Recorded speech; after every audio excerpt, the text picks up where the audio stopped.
With me now is Deandre Hall.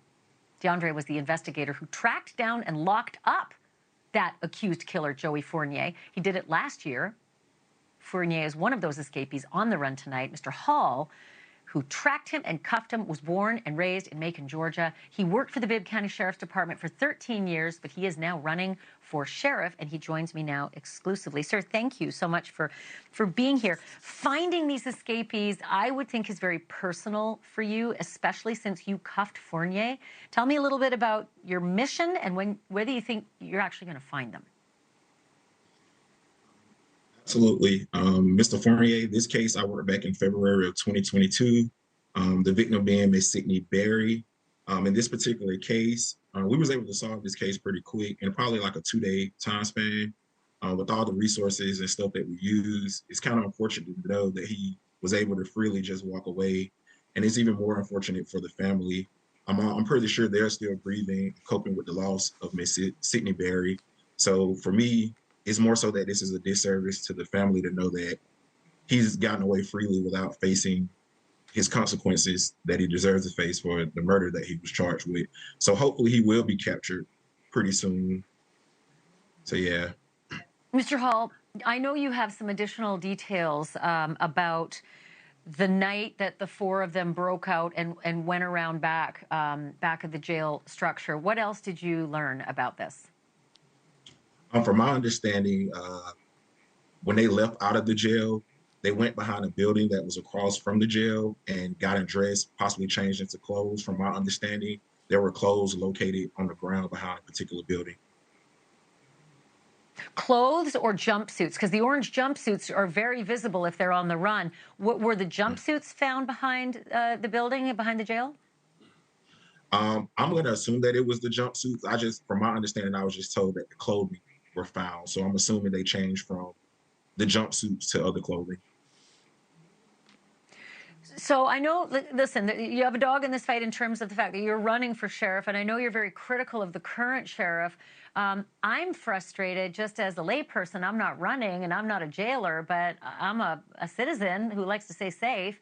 I don't understand how 3 weeks ago we could see a photo of a guy dressed all in black, cutting through 3 fences, dropping off contraband, only to find the same person, or maybe someone similar, did the same kind of pattern, you know, on Monday, and allowed these guys to chisel out and get what they needed, dropping off a book bag and getting through those fence holes.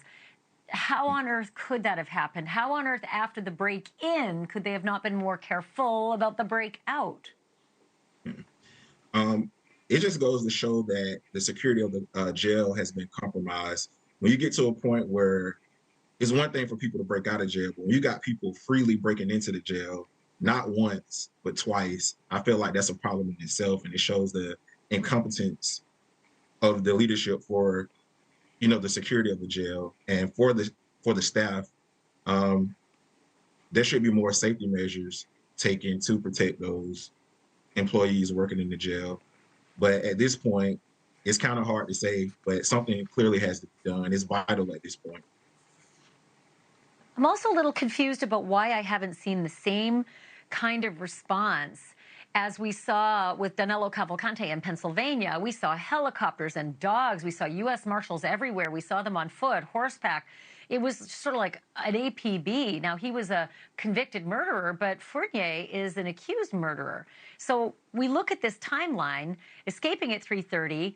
The staff realizes it 2.5 hours later. The school district isn't notified for 4.5 hours, and we don't get a press release to the public for almost an hour later.